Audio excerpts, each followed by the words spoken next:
Good evening everyone. Welcome to another happening episode of our show, जिसको हम कहते हैं द परी शो, जिसमें हम आपको बताते हैं आपके देश की बात, आपके काम की बात, आपके मतलब से जुड़ी सारी बातें और वो सभी बातें जो जानना आपके लिए बहुत बहुत बहुत आवश्यक है। किसान आंदोलनों की हमने बहुत बार बातचीत कर ली, आप लोगों के बहुत अच्छे क्वेश्चंस भी आए थे और मैंने कुछ के आंसर्स भी मैं दे पाई हूँ, कुछ क्वेश्चंस के आंसर्स। आज मैं थोड़ा लेट हो गई हूँ, लेकिन मैंने सोचा डिसिप्लिन इज द डिसिप्लिन, तो मैं डिसिप्लिन मैनेज कर रही हूँ। मुझे मालूम है बहुत सारे लोग आप लोगों में से जाग रहे होंगे और आप बाद में भी देख सकते हैं। मैं वैसे भी रिकॉर्ड कर रही थी, मैंने सोचा क्यों ना लाइव आके रिकॉर्ड कर दूं, तो आप बाद में भी देख सकते हैं। कल परसों नरसों जब आपको फुर्सत मिले तब देख सकते हैं। 10-10 मिनट करके देख सकते हो, 5-5 मिनट करके देख लेते हो तो भी ठीक है अपने आप में, जैसे फुर्सत मिले वैसे ठीक है। आज बात करेंगे कि एनसीबी में क्या चल रहा है। एनसीबी की बात हमने बहुत दिनों से की नहीं है कि नारकोटिक्स कंट्रोल ब्यूरो में बॉलीवुड के किस तरह से 40 फोन जब्त हो गए हैं, और जो 40 फोन जब्त हुए हैं और जिस तरह से इंक्वायरी चल रही है, तो कितनी बड़ी बड़ी fishes, there are big fishes which are in danger.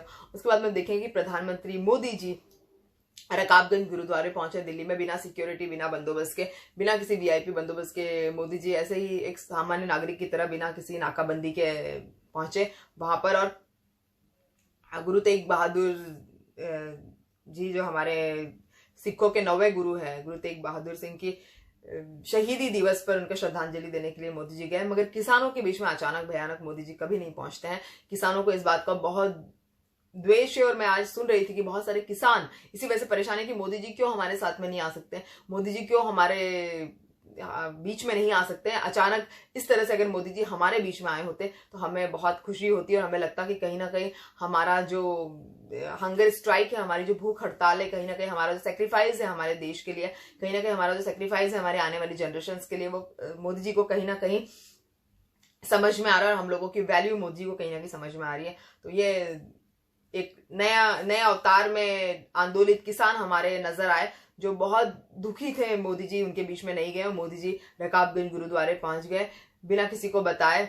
और किसी ने तो चुटकुले भी लिखे हैं, कुछ लोगों ने चुटकुले लिखे हैं, मैंने पढ़े हैं कि 100 चूहे खाकर बिल्ली जरूरी नहीं है कि हज को जाए, 100 चूहे खाकर बिल्ली गुरुद्वारे भी जा सकती है। इस तरह से लोग चुटकुले बना रहे हैं और काफी ज्यादा ट्रेंडिंग चल रहा है मोदी जी पर। तो कल तो मैंने ट्रेंडिंग में आप वीडियो नहीं बनाया, लेकिन ट्रेंडिंग सारा की सारा ट्विटर मोदी जी के ऊपर अलग अलग कमेंट्स कर रहा था। कुछ लोग मतलब अब 3 अलग अलग हिस्से बढ़ चुके हैं। कुछ लोग मोदी जी को अच्छी अच्छी डिग्रियां दे रहे हैं, अच्छी अच्छी उपाधियां दे रहे हैं। कुछ लोग जो है बीच के मीडिएटर, वो कभी अच्छा बोलते हैं कभी बुरा बोलते हैं, मेरे जैसे लोग भी होते हैं। कभी कभी तीसरी कैटेगरी के लोग होते हैं जो बिल्कुल ही तपे हुए मोदी जी पर, जो बिल्कुल ही गुस्साई हुई भीड़ जिसको बोलते हैं, आतंकित भीड़ जो है वो मोदी जी को बार बार परेशान कर रही है। और हमें समझ में ये नहीं आता है कि सिखों के 9वें गुरु तेग बहादुर जी को श्रद्धांजलि देने जब मोदी जी जा सकते थे उनकी शहीदी दिवस पर, तो किसानों को श्रद्धांजलि कब देंगे? जो किसान हमारे 27 से आई थिंक 29 किसान, 27 में कम बोल रही, 29 किसान आज अगर मिला ले तो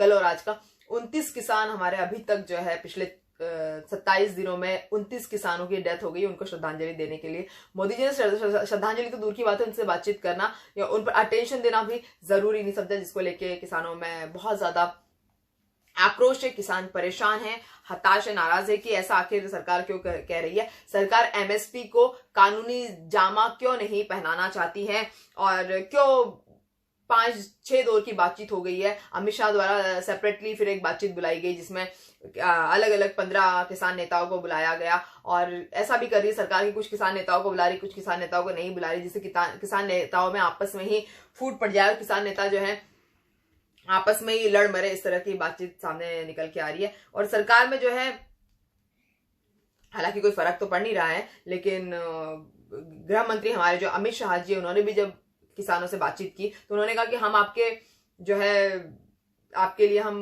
कुछ और नहीं कर सकते, लेकिन संशोधन जरूर कर सकते हैं। अगर संशोधन कर रहे हैं तो कहीं ना कहीं संशोधन करने का मतलब है कि कहीं ना कहीं गलतियां है जिसको रेक्टिफिकेशन जिसका किया जा रहा है, कहीं ना कहीं रेक्टिफिकेशन उसका करना सरकार को जरूरी लग रहा है। लेकिन सरकार एमएसपी को गारंटीड नहीं लिख रही है। जब एमएसपी को गारंटीड नहीं लिख रही है, रेक्टिफिकेशन करी, तो सरकार कानून वापस क्यों नहीं ले लेती? इस पर राकेश टिकैत जो हमारे महेंद्र टिकैत के बेटे हैं और जो किसानों के भावी नेता, उन्होंने कहा है कि सरकार को हमसे पूछ कर ही अब कानून बनाना पड़ेगा, तभी हम पीछे जाएंगे। हम बीच का रास्ता नहीं अपनाएंगे। मतलब बीच का रास्ता ऐसा नहीं कि सरकार आधे रास्ते आधी बातों पे मान जाए, आधे रास्ते हम चले आधी बातों पे हम मान जाए, ऐसा बीच का रास्ता हम लोग नहीं अपनाएंगे। बीच का कोई रास्ता नहीं रहेगा। रास्ता सिर्फ हम जो दिखाएंगे वही रास्ता रहेगा, क्योंकि हमने सत्ता में मोदी जी को बैठाया है। हमारी मोदी जी से कोई आपसी लड़ाई नहीं है। बीजेपी के नेता भी यहाँ पर आते हैं, बीजेपी के कुछ नेता जो किसान के बेटे वो भी यहाँ पर आते हैं।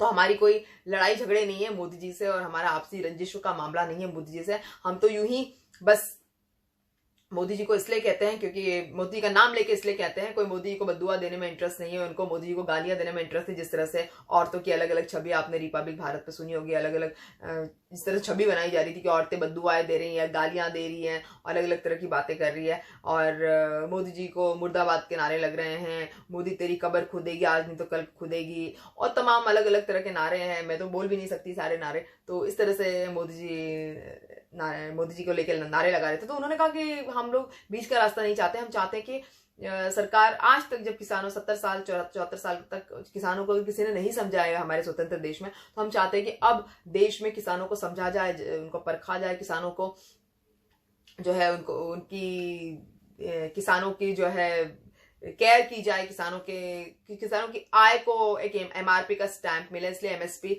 मिनिमम सपोर्ट प्राइस को गारंटीड किया जाए। इस तरह से उन्होंने कुछ बात की। सरकार में आंतरिक कलह हो रही है। जैसे आरएलपी के जो अध्यक्ष है हनुमान बेनीवाल, वो भी जो है 26 तारीख को मतलब 26 दिसंबर को किसानों के साथ आंदोलन करेंगे, जिसमें 2 लाख किसान शामिल रहेंगे। और ये जो है शाहजहांपुर के पास में, शाहजहांपुर बॉर्डर मतलब राजस्थान में शाहजहांपुर बॉर्डर पर ये जो है सारे किसान एकत्रित होंगे। 2 लाख किसान एकत्रित होंगे राजस्थान की शाहजहांपुर बॉर्डर में, और सारे किसानों को एकत्रित करके इस तरह से किसान जो है hello hello hello hello everyone, सारे किसानों को एकत्रित करके हनुमान बेनीवाल जो है, जो एनडीए के समर्थक है, एनडीए के खास घटक है, आरएलपी की तरफ से एकमात्र सांसद है, और जो मुख्य घटक है वो जो है एनडीए को समर्थन देना बंद करेंगे। लोकसभा पद से इस्तीफा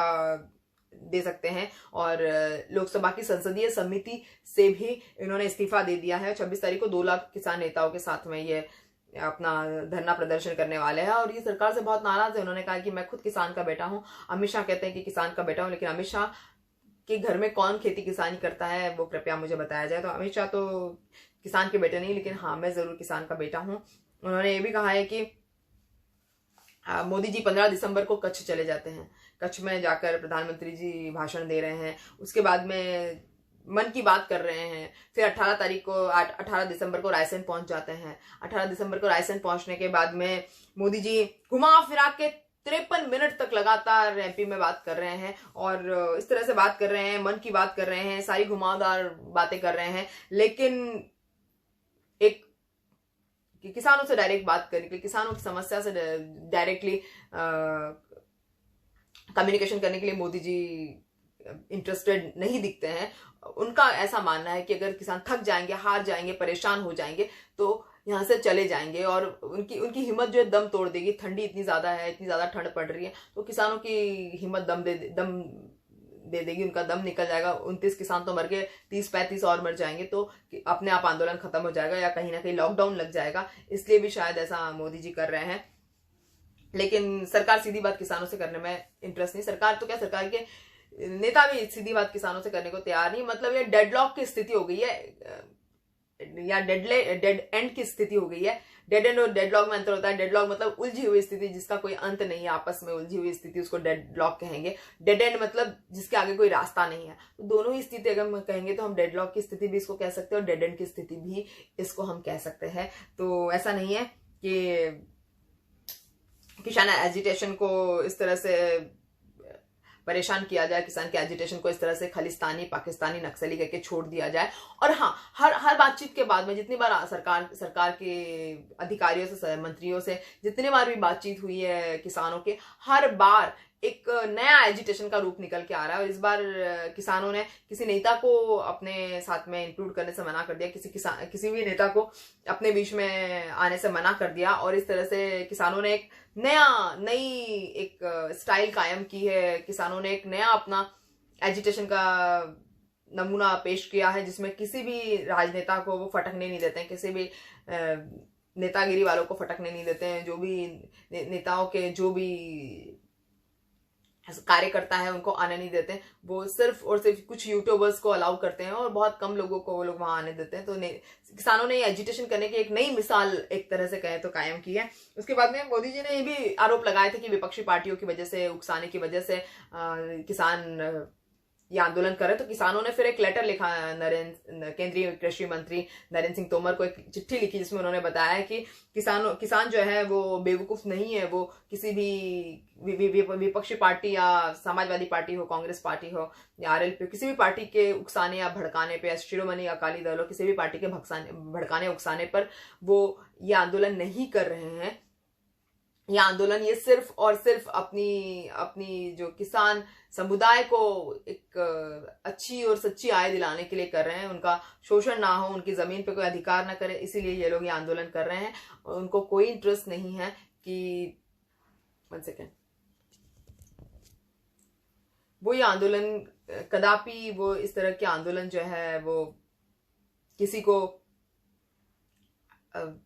सपोर्ट करने के लिए, किसी विपक्षी पार्टी को सपोर्ट करने के लिए नहीं कर रहे हैं, ना ही किसी को दिखाने के लिए कर रहे हैं। वो कह रहे हैं कि हमारी अपनी परेशानी और हमारी अपनी परेशानी का सॉल्यूशन भी हम लोगों को खुद ही देना होगा, जिसके लिए हम ये काम कर रहे हैं। जिस तरह से अलग अलग किसान अलग अलग अपना इंटरव्यू दे रहे हैं। बहुत सारे, गुरनाम सिंह चटूनी है, जोगिंदर सिंह है, राकेश टिकैत है, ऐसे बहुत सारे किसान नेता हैं जो बहुत इंटेलेक्चुअल है। उनसे बात करके समझ में आता है कि बहुत ज्यादा टैलेंटेड, इंटेलेक्चुअल और बहुत ज्यादा पढ़े लिखे और बिजनेस घराने से आजकल किसान आ रहे हैं।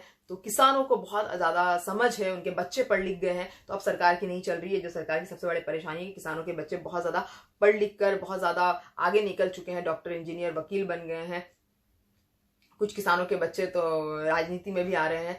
तो यही है कि किसानों को आतंकवादी, खालिस्तानी ना कहा जाए और सरकार किसानों पे ध्यान दे। और किसान यूनियन ने जो है ये जो चिट्ठी लिख के साफ कर दी है, जिस चिट्ठी में उन्होंने कहा है कि उनको खालिस्तानी या पाकिस्तानी इस तरह से ना कहा जाए, कनाडा से पैसे आ रहे इस तरह से ना कहा जाए। उन्होंने लिखा है कि वो 1-2 दिन में अपना सोल्यूशन चाहते हैं और वो आंदोलन करने में इंटरेस्टेड नहीं है और वो अपने तीनों कानून सरकार वापस ले ले तो अपने आंदोलन को फौरन खत्म कर देंगे। चिट्ठी में ये भी उन्होंने लिखा है। और उन्होंने ये कहा है कि यहाँ पर जो है वो किसी भी तरह की राजनीति नहीं चल सकती। यहाँ पर सिर्फ किसानों के हमदर्द ही आ सकते हैं। किसानों के हमदर्द से ही ये जो सारे किसान है वो बातचीत करेंगे। तो इस तरह की कई बातें निकल के सामने आ रही है। किसानों के जो नेता है वो बहुत ज्यादा गुस्से में नजर आ रहे हैं। जब भी उनका इंटरव्यू देखती हूँ तो मुझे लगता है बहुत ज्यादा गुस्से में बात कर रहे हैं। उनकी अंदर की भड़ास जो है खत्म होने का नाम नहीं ले रही है।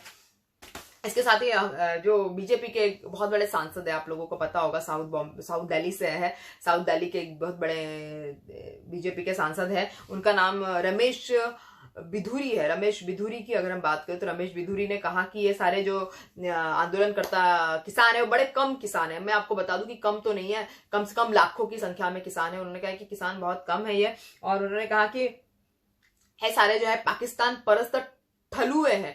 ठलुए वो होते हैं गली नुक्कड़ पे, जो गांव में, चौराहे पर, जो शहरों में चौराहे पे जो बैठे रहते हैं उनको कहते हैं कि ये गली नुक्कड़ पर है। तो गली नुक्कड़ पर तो कोई नहीं खड़ा रहने वाला है। इनमें से सारे जो है, कुछ तो किसान ऐसे हैं जिनके बेटे सरहद पर है, क्योंकि सरहद पे आप देख लीजिए बॉर्डर में जो हमारे सैनिक है वो या तो किसान के बेटे हैं या किसी गवर्नमेंट सर्वेंट के बेटे होंगे। किसी भी कॉर्पोरेट का या राजनीतिक घराने का या किसी भी नेता का बेटा या किसी बिजनेस फैमिली का बेटा जो है बिल्कुल भी, हाय चेतन, किसी भी बिजनेस फैमिली का नेता, जो बिजनेस फैमिली का नेता का बेटा जो है वो पॉलिटिकल पार्टी का नेता जो है वो सरहद पे जाकर नहीं लड़ता है, वो सीमा पे जाकर नहीं लड़ता है, वो बॉर्डर में जाकर नहीं लड़ता है। बॉर्डर में किसान का ही बेटा जाता है या किसी मध्यम परिवार का बेटा जाता है या किसी गवर्नमेंट सर्वेंट का बेटा जाता है। तो ये बात भी ध्यान रखने वाली बात है। अपने आप में कमेंडेबल जॉब जो किसान इस बार कर रहे हैं वो अपने इंटरव्यूज में बता रहे हैं। एक किसान तो खुद सोल्जर थे, वो 35 साल की सर्विस के बाद में वो खेती किसानी में लग गए और अपना जो मेडल है, उन्होंने मेडल भी लिया था वीरता पुरस्कार में कहीं पर, तो मेडल पहन के वो धरने पे बैठे हुए हैं। ऐसे 70 85 साल के जो बुजुर्ग हमारे आदरणीय किसान हैं, जो बुजुर्ग बाबा जी है, उनको कैसे खलिस्तानी, नक्सली और पाकिस्तानी हमारी सरकार कह सकते, सरकार के मंत्री कह सकते हैं। मतलब इट्स रिडिकुलस। और कोई भी 100-150 लोग नहीं है, 500 लोग, 1000 लोग नहीं है। हाँ, ग्रुप हो सकता है, 100 का ग्रुप हो यहाँ, 150 का ग्रुप वहां पर हो, लेकिन ये लाखों की संख्या में 1 लाख खाना तो हर जगह 100-100 मीटर पे लंगर लगे, और हर लंगर में 50,000 से लेके 25,000 तक के लोगों का खाना हो रहा है, 25,000 से लेके 50,000 तक का खाना बन रहा है। तो आप कैसे समझ सकते हैं कि 100-150 के लोग, 100-150 ही किसान धरना दे रहे हैं, 500-1000 ही किसान धरना दे रहे हैं। आप समझ जाइए कि इतने सारे लंगर चल रहे हैं, इतना उनको सपोर्ट मिल रहा है। हो सकता है कि उनको बाहर से सपोर्ट मिलता हो, कुछ इनके रिश्तेदार कनाडा में हो, कुछ रिश्तेदार ऑस्ट्रेलिया में भी है, न्यूजीलैंड में भी रिश्तेदार होंगे। सिख समुदाय तो सब जगह फैला हुआ है, आपको पता है, पूरी दुनिया में फैला हुआ है। तो कैसे ऐसा हो सकता है कि उनको बाहर से पैसा आ रहा है, वो नक्सलवादी हो गए, पाकिस्तानी हो गए, खलिस्तानी हो गए। कुछ किसानों तो ये भी कहा कि उनके पिताओं ने आजादी की लड़ाई में सरकार का साथ दिया, आजादी की लड़ाई में उन्होंने अंग्रेजों से लड़ने में अपनी ताकत झोंक दी उनके पिताओं ने, और वो जो है खेती किसानी में लग गए आजादी के बाद में। तो इस तरह के हमारे पास में 85, 90 साल के बुजुर्ग जो है, उनको झुटला देने वाले ये सांसद है, जिन्होंने बताया है, जिनका नाम बिधुरी, जिनको मैं बता रही, रमेश बिधुरी ने ऐसा कहा है किसानों के बारे में, और जो बहुत ज्यादा इरिस्पेक्टिव जॉब ये कर रहे हैं। और इनको अगर ऐसा है कि खलिस्तानी है, पाकिस्तानी है, और ये ऐसा भी कह रहे हैं कि गर्म पानी के लिए और रजाई मिल रही है, गर्म पानी मिल रही है, बढ़िया खाना मिल रहा है और बढ़िया सब कुछ मिल रहा है, इसलिए किसान वहां पर धरना दे रहे हैं। हालांकि ऐसा नहीं है, किसी को भी ठिठुरती ठंड में ट्रैक्टर के नीचे सोने में या ट्रकों में सोने का शौक नहीं होता है। इतने हाईवे पे, इतने बड़े बड़े हाईवेज पे किस लेवल की ठंड होगी। आप और हम हमारे घर में हैं, फिर भी हमें ठंड लग रही है, फिर भी हम लोग ठिठुर रहे हैं। तो सोचिए किसानों को किस लेवल की ठंड लगती होगी। मतलब थोड़ा अपना लॉजिकल माइंड इस्तेमाल कीजिए, थोड़ा दिमाग पे अगर आप दबाव डालेंगे तो आपको पता चलेगा कि किस तरह से किसान जो है वो परेशान है, हताश है, निराश है, इसलिए वो आंदोलित है। लेकिन उनके आंदोलन को हमारी सरकार बिल्कुल भी भाव देने को तैयार नहीं। सरकार सोचती है परेशान हो कि चले जाए। कुछ न्यूज़पेपर्स तो इस तरह से छाप रहे हैं, जो मैंने आपको कल भी बताया था, दैनिक जागरण है, और कुछ न्यूज़पेपर्स ऐसे छाप रहे हैं जैसे किसान सच्ची में आतंकवादी और सरकार सच्ची में इतनी बड़ी उनकी हितैषी है, जिसको किसान समझ पाने में असमर्थ है। इतनी बड़ी सरकार हितैषी और किसान इतने बड़े आतंकवादी है कि उनको समझना है, समझाना बहुत मुश्किल काम हो रहा है। तो यही सब सामने आ रहा है। और जेपी नड्डा साहब और अमित शाह जी अगर ऐसा समझ रहे हैं कि सच में किसान अगर आतंकवादी है, किसान अगर खलिस्तानी है, और किसान अगर इस तरह का बाहर से उनको पैसा आ रहा है, बाहर से उनको उकसाया जा रहा है, या पॉलिटिकल पार्टियां उनको, सारी विपक्षी पार्टी, आई मीन टू से आप और समाजवादी पार्टी और कांग्रेस पार्टी अगर उनको उकसा रही है, तो फिर इस बारे में जांच बिठानी चाहिए, जांच कमेटियां बिठानी चाहिए। और किसानों की समिति क्यों बनाई जा रही, किसानों के जो नेता आ रहे हैं, 40 नेता आ रहे हैं, 40 किसान यूनियनों के नेता आ रहे हैं, तो उनसे बात करके क्यों नहीं मामला को रफा दफा किया जा रहा है। क्योंकि अगर मामला लंबा चलेगा तो और पैसा कनाडा से आएगा, और पैसा पाकिस्तान से आएगा, और पैसा अफगानिस्तान से आएगा। तो इस तरह का जो बाहर से पैसा आ रहा है उसको आप लंबा क्यों खींच रहे हैं। आप क्यों नहीं पैसा आने की प्रोसेस जो है उसको रोक देते हैं, और क्यों नहीं आप कोशिश करते हैं कि इस तरह से बाहर से पैसा ना आए, और जो पैसा है वो वहीं के वहीं धरा रह जाए, और किसान अपने अपने घर चले जाए, अपना अनाज उगाए, हमें भी खिलाए, खुद भी खाए। तो ऐसा सरकार क्यों नहीं चाहती। अगर सच में उनको बाहर से पैसा आ रहा है तो उनके पैसों की जांच क्यों नहीं की जा रही कि आखिर कौन उनको पैसा भेज रहा है। जो उनके रिश्तेदार उनको भेज रहे हैं पैसा, तो मेरे ख्याल से कोई गलत काम नहीं करे। रिश्तेदार तो किसी को भी पैसा भेज सकता है, तो इसमें कोई गलत बात नहीं है। लेकिन मोदी जी सब जगह जा रहे हैं, रायसन जा रहे हैं, कच्छ जा रहे हैं, मन की बात बता रहे हैं। मन की बात मतलब वन वे कम्युनिकेशन जो मोदी जी करते हैं, वन वे कम्युनिकेशन कर रहे हैं हर जगह पर जा जाके।